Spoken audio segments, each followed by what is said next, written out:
ఎప్పుడైతే 10 సంవత్సరాలు తన పాలనలో మరి ప్రజా వ్యతిరేకత మూటగట్టుకున్న కేసీఆర్ ఆ తర్వాత మరి తన యొక్క పదవీచ్యుతులైతే అయిపోయారు. ప్రభుత్వం కూడా పోయింది. బీఆర్ఎస్ ప్రభుత్వం కాంగ్రెస్కి పట్టం కట్టి కాంగ్రెస్కి జై కొట్టారు జనాలు. అదే సమయంలో ఇక్కడ కేసీఆర్ తాను ఓడిపోయిన దగ్గర నుంచి, పార్టీ కష్టకాలంలో ఉన్న దగ్గర నుంచి ఆయన ఫామ్ హౌస్కి పరిమితం అయిపోవడంతో బీఆర్ఎస్ శ్రేణుల్లో నిరుత్సాహం, నిర్లిప్తత అనేది బాగా ఉండిపోయింది. మరి ఎక్కడ చూసినా బీఆర్ఎస్లో జోష్ అనేది లేదు. అంతర్గత పోరు, ఒకరికొకరు పడదు.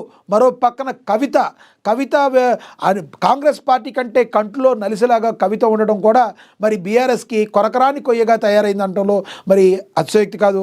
మరి కవిత సంధించే ప్రశ్నలకి ఒక్క బీఆర్ఎస్ నేత దగ్గర కూడా సమాధానం సరిగ్గా చెప్పలేకపోవడం బీఆర్ఎస్ ఎంత డౌన్ఫాల్లో ఉందో మనం కూడా అర్థం చేసుకోవచ్చు.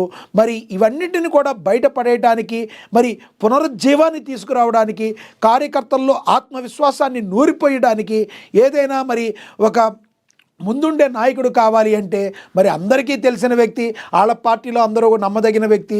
అది ఏమైనా మరి ఆయన ఆరోగ్యం బాగున్నా బాగోకపోయినా సీఎం కేసీఆర్ అని వాళ్ళు నమ్ముతున్నారు.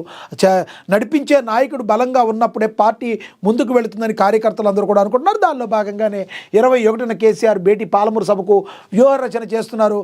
కృష్ణా జలాల విషయంలో తెలంగాణకు అన్యాయం జరుగుతుంది, దీని మీద మరి తెలంగాణ ప్రజలకు రావాల్సిన వాటా కావాలనే విధంగా మరి ఏదైతే మరి ఆందోళన చేపట్టబోతున్నారో దానికి దిశానిర్దేశం చేయడానికి పాలమూరు వేదికగా ఎంచుకున్నట్టుగా మనకు తెలుస్తుంది. మరి చూద్దాం పాలమూరు వేదికలో కేసీఆర్ ఏం చెప్పబోతున్నారు, ఆయన ఏ రకంగా మాట్లాడబోతున్నారు, తన వ్యూహం ఏ రకంగా ఉండబోతుంది అని చెప్పి మరి అందరూ కూడా ఎంతో ఉత్సాహంగా ఎదురు చూస్తున్నారు. బీఆర్ఎస్ కార్యకర్తలు, శ్రేణులు, సామాన్య ప్రజలు కూడా కేసీఆర్ బయటికి రావాలని కోరుకునే కేసీఆర్ అభిమానులు కూడా ఉన్నారు. అదే సమయంలో కాంగ్రెస్ పార్టీ నేతలైతే ముప్పేట దాడి చేస్తున్న పరిస్థితి. ఇప్పటి వరకు కూడా బయటికి రాని కేసీఆర్ ఏం మాట్లాడతాక నువ్వు బయటకు వస్తున్నావు, నువ్వు ఎంత బాగా మాట్లాడినా ఏం చేసినా నీ పార్టీ మీరు చేసిన పాపాలు